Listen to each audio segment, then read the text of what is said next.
100 margin, like if you take the magenta and move it above 70%, where it's putting more magenta down on the paper, you're going to get purple. And it's something to do with just the CMYK values, that the profile is trying to make that blue look as blue as possible, but those colors you're mixing together, you can't make it happen. So you got to, maybe I didn't. You got to know what you're doing. You got to know what you're doing. You're the expert. And I was going to say, even when you look at a monitor, and I know Richard was talking about the browser, but if you look on a website, those colors are not always the same, even though you may be using the same. You always have to print a proof. Yeah. And if you're not getting the look you want, you need to take it into a professional that can look at it on your phone, print out a sample proof to you and say, oh, this is why this is happening. Go back and do X, Y, Z to correct the problem, or it's not going to happen. Like, how come I don't get neon green? It's never going to happen. I know when we were doing websites years ago, we would have clients that would send us stuff, and then they want to know it doesn't look the same, make it the same, and and the same with the font. And we tried to explain to them, not everybody. You can use a crazy font, but if someone does not have that font on their computer browser, they're not going to be able to see it or read it that way. That's why it's using a default font that all computers have is much easier to read. And there's different fonts you use online versus print with that little, I share that when I'm doing email marketing, telling them, don't use like Times Roman in an email because of the little flags on, all these little different things. You get all these little curly-Q fonts, and you probably know the answer. What is the average monitor's pixel density right now? I mean, I don't know. You don't either, but you get those really fine scripted fonts with the little loops and curly and it could fall apart fast, and especially in printing, that can fall apart fast too. I mean, especially when you get some really fine printing, and you get down to an 8-point font because you're trying to turn your business card into a billboard, and you're trying to jam in as much information on there. Sometimes the information gets lost. I love how I think one of the cards we had you run once for us, and we did it against what you told us to do, and we changed it the next run, but it was like was having it glossy on both sides, but we leave the back now where they can write on it, and we leave some space on it. I think we changed. Now we have the actual Social Radio Show logo now on the back of our card with the exact address they can listen to us online. We started thinking more effectively in how our card could be help us market ourselves better, and our social media company and our social radio show. To point out, that came around, and I'm not trying to bring the attention just 100% back to me, but that's just talking to a professional printer, and it inspires you to say, well, wait a second, that makes sense. Now you start applying it in other aspects of printing. Exactly. It just makes you that much smarter in your own business on how you put your information out there. Very much so. Very much so.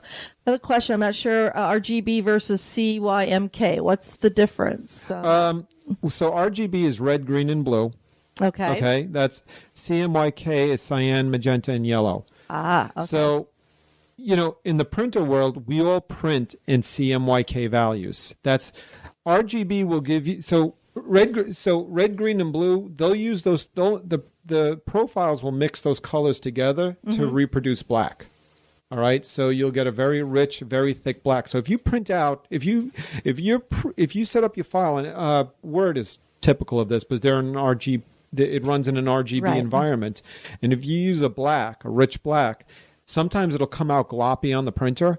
That's because it's trying to produce that. It's trying to mix that black, and it's just dropping too much ink, just trying to overcompensate for that. So that's what RGB does. In a print environment, you try to if you're going for online, you want pop and you want the colors to look great. You design for in RGB for online purposes. If you're designing for print, like you plan to print it out, you design in CMYK. Okay, and then another question: how close to Pantone colors can you print with CYMK? Oh, that's I could send you a picture of the color wheel chart, and it looks like that's something hard to describe over the radio. But why don't you give your phone number, because this person's local here. Okay. So give your phone number, how they can get in touch with you, and definitely. It's my number is 321-242-7766. and I'm happy to answer any questions, or if you want to come in and discuss it. But yeah, that's what happens is in the CMY, so there's if you look at all the color gamuts, the color spectrum, it's a round circle, and it's a weird oblong shape within that color circle that CMYK could hint Pantone colors. Everything out of that shape, CMYK is going to try to force it to make it look that color, and what happens is you get your purple. Your blues go to purple because CMYK is trying to take those colors outside its gamut and push it to make it like, well, let's try to simulate it. And that's where you start hitting the brick walls. And that's an important thing when you're picking colors for your company, Pantone colors for your company. It's cool to go through the swatch book and say, hey, I like this color, I like this color, I like this color. But you got to see what it looks like when it's CMYK. Because I've seen a lot of people come in with their artwork and they're like, why isn't this not looking right? Why is my printer can't print the color I want, and I'll pull out the Pantone books and I'll say, hey, you got the wrong colors. You can't make that happen. And it could also be the type of paper they're using. Oh yeah, right? Definitely. Well, not even thin. It's color of it's the way the ink is. White or a gray or actually whether it's coated or uncoated. We have multiple Pantone books, and we have a coated Pantone book and an uncoated Pantone book, and the colors might be right, but if I put the coated and uncoated books next to each other, people are blown away on how much, this is run on the same press. This is run using the same exact ink, just two different pieces of paper. And one looks purpley and muddy, and one looks, navy blue and vibrant. And it's just paper change. Wow. So working with your father all these years, this is what you've done. Have you ever done anything else? Believe it or not, it really kind of wasn't what I've done. My father started, well, that's a little bit of I'll try to make it short. Okay. My father started as, he took an engineering class in college in Queensborough Community College. I mean, he was an Italian immigrant, came off the boat Italian. Wow. My mother was off the boat German. And he went to Queensborough Community College, got his engineering degree, went to the job placement at the city, and they gave him this job in an advertising agency. He said, go check this out. This fits right up your alley. Turns out it was photostat. Basically what they do is he creates all the photostats. Back then they used to make mechanicals. They used to cut and paste before it went to print. So he took the job on running the photostat department in gray advertising. And from there, he moved on to Ogilvy and Mata, O&M, as best I know. And then after that, my father landed a contract with Bates to be their in-house operation. We own the business. It used to be BSB and then Bates Worldwide for a while before, unfortunately, the internet, when the internet bubble popped, so did that business. But I've been just around advertising all my life. I mean, I used to go into work when I was little with him, and wow, that's so cool. Yeah, it's a bubble. It's an interesting bubble. Well, it's just you've showcased today how much knowledge you have, and that you live and breathe this, and that you're very passionate about it. Yeah, I am. I can tell that, and as long as I've known you and everything, we've never used any other printer here locally. I like hearing that. We don't do a lot in print, but when we do, and that you're the person that we come to. So definitely. Yep, like the books when we take our LinkedIn books and Facebook guides and all those, where they have to look good because we're selling them. Yes, on that.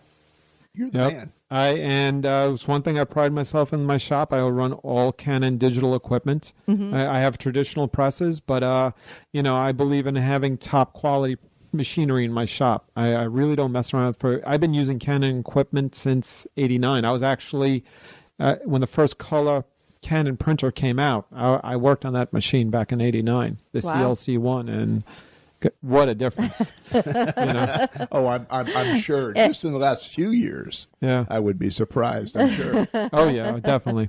And I tell you what, I know you roll up your sleeves, too. I've walked into your shop when you're underneath the machine sometimes. Oh, yeah.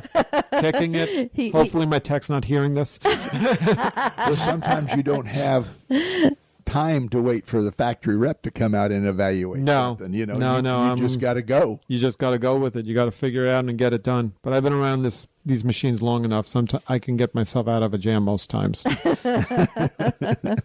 Well, have you had any type of jobs come through your print shop that were rush jobs and as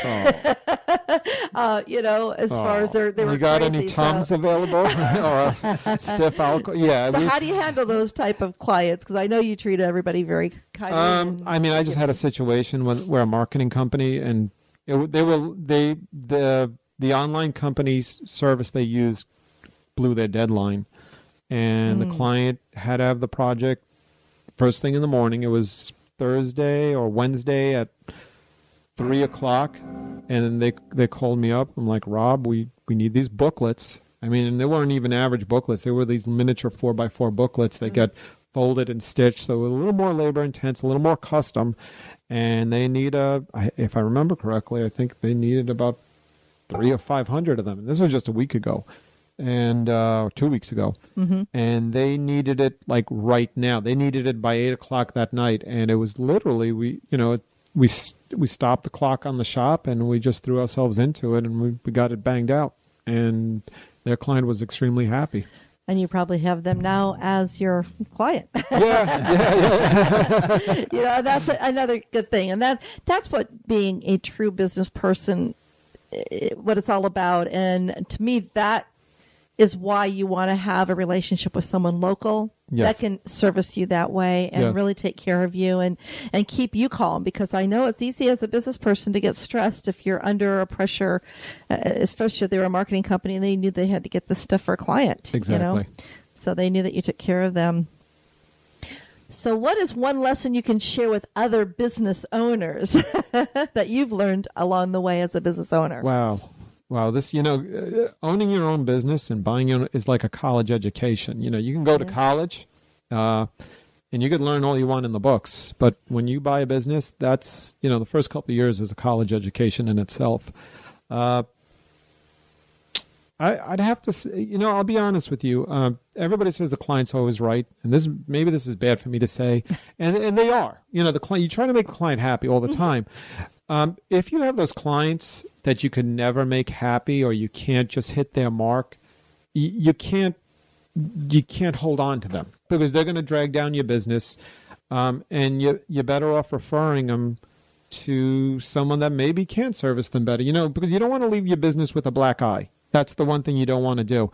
And if you just can't seem to if this one client, for whatever reason, you can't get it right for this one client, and it happens to everybody, sometimes, and either you say to them, saying, hey, listen, I'm not knocking it out of the park for you. How about I help you find another vendor? I'm be more than happy to turn over the artwork and share my artwork with them. If they're running into any problems, I'll be there to help you out. 9 out of 10 times they stay with me and they become my best clients. So you just can't be afraid of your clients, because certain ones can run you into the ground and other ones can raise you up. Yeah. It's like being, a new business starting out, it's balancing need versus desperation. Yes. I've got to have it. And then you get up and then you take a job that you really knew you didn't have time to produce, and that's part of it. And then you really you got to be careful with the yes. The word yes could get you in a lot of trouble. Can you get this done by this time? Yes. Can you do this? Yes. You say too many yeses and you're like, oh no.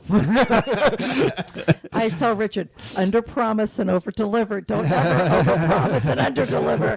I feel like I'm always over promising and under. No, but it's crazy. But you do get caught up in that because you want to please everybody. And I know as a business owner, we've been in business and we've had our ups and downs through the years since 98. In fact, we'll be hitting our 18th year together as a business. I mean, we've made some changes, but that drives business too. You got to remember, saying that yes and helping these people out.